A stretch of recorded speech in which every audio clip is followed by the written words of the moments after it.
important what role do international institutions play in environmental governance and regulation, and I'm interested particularly in how the IFIs take on a tutelage role with state and non-state actors.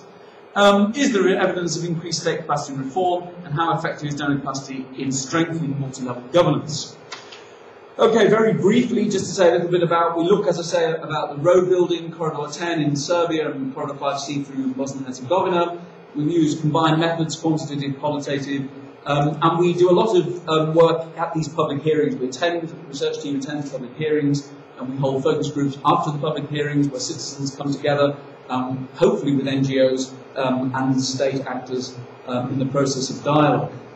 What we're measuring is a whole variety of things: conditionality and compliance, formal versus informal change, multi-level governance, and of course political economy and regulation. So a mixed bag of things that we're looking at. Okay, well I'm going to just talk very briefly about these things. We all know what civil society assistance in the EU is all about, but it's sometimes worth reminding ourselves about a few basic things. Of course, it dates back to the late 1980s, FARA funding, which Tana's already made a reference to. But it was framed initially in terms of supporting transitions to democracy in the Central East European states. And I think this is an absolutely critical point, because if we're being very critical of EU assistance for civil society, we can say actually it's a strategy that has its roots in a set of tools, it's a set of tools that has its roots in strategies for a very different set of countries. Countries where the transition to democracy or consolidation was very much underway. And to use a rather cliche term, but the EU was, in its assistance, was supporting processes already underway and pushing at an open door.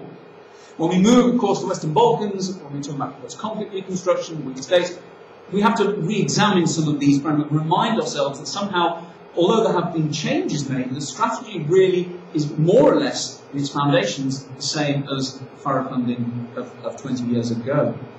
I think it's also important to remember that the model is based on US donor funding, US donor model for civil society assistance.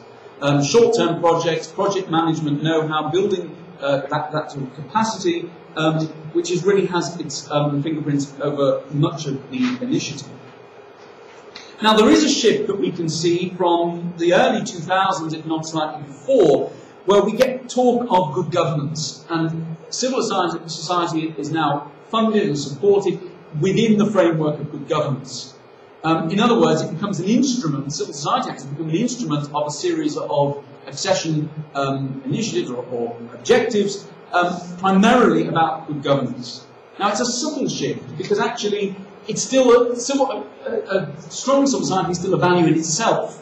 But there's this shift towards seeing it more about instrumental in achieving other goals. And we get to a situation where very quickly every aspect of EU assistance, and of course other donor assistance as well, involves civil society actors and some kind of discourse of civil society.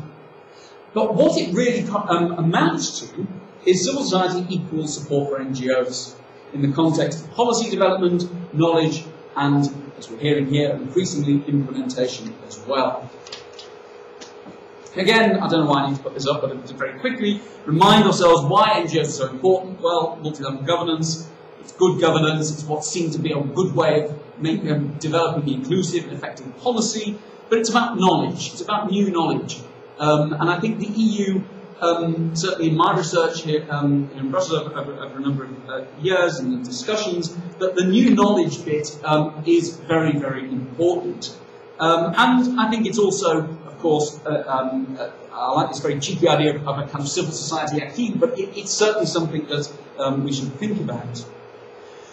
I said that I would talk a little bit about the conceptual approaches, and I'll do this very quickly. I use the language of governance, new modes of governance, and what I'm talking about is not a levelling where the state disappears and the state actors disappear, as some scholars of governance have a tendency to do. What we're actually talking about is a nuanced shift, a less hierarchic, a shift to a less hierarchic form of policy making, and a move away from command and control where the state doesn't see the need for civil society dialogue. Policy knowledge, expertise and information, I've already talked about that. But I think what I want to say thirdly on this slide is that existing capacities of NGOs are critical. And I can see this also in the report as well, but it's something that I find, I keep coming back to as a finding in my own research, that any assistance delivered in order to maximise civil society dialogue has to take into account the starting position of the organisations that are in the fray. And that is an important differential. Now, it seems like a very simple point, but it's not, because actually sometimes the assistance pitches at a level that really does not maximise benefit. Because there are too many organisations below the parapet who don't have the capacity to access the assistance, and there are then organisations above who find they need more nuanced, more bespoke, more sophisticated assistance to engage in longer-term projects. So the bar is often set in the wrong place.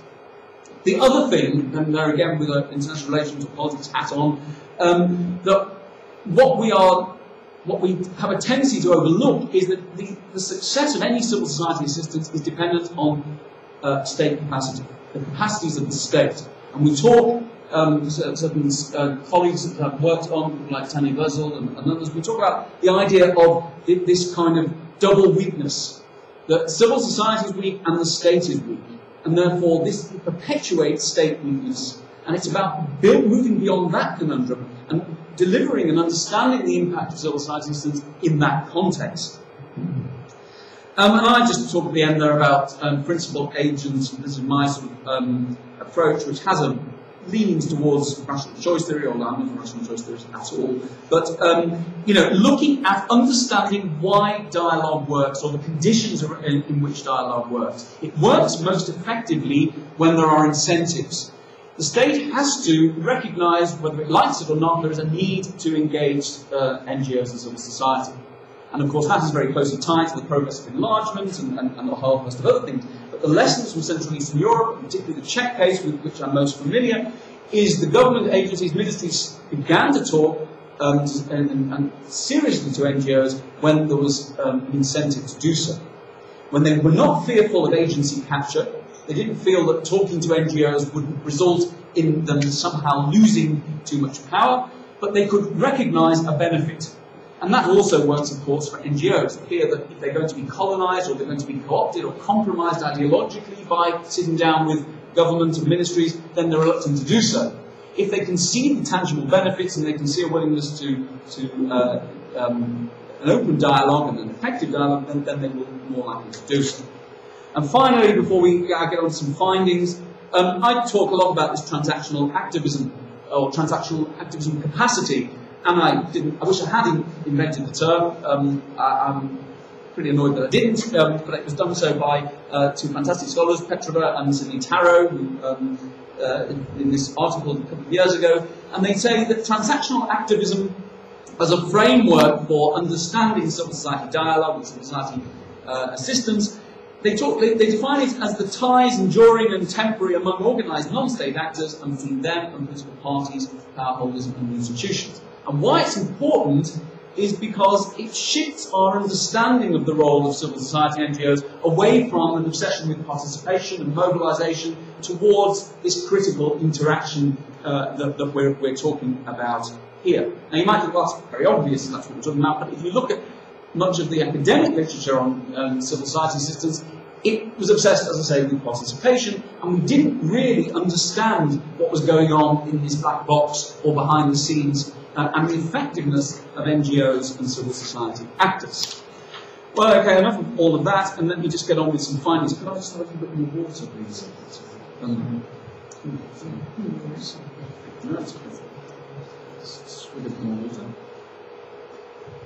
Okay, well, drawing on the findings of both projects, and I'll try where I can to disaggregate them, but both of the research projects suggest that neither the NGO sector in Bosnia nor in Serbia is an outlier in terms of NGO activity. In other words, just without sounding too glib, without, you know, compared with Central East European NGOs, the trajectory is not dissimilar in terms of capacity levels, in terms of engagements. However, that needs qualifying quite considerably. But that's my overall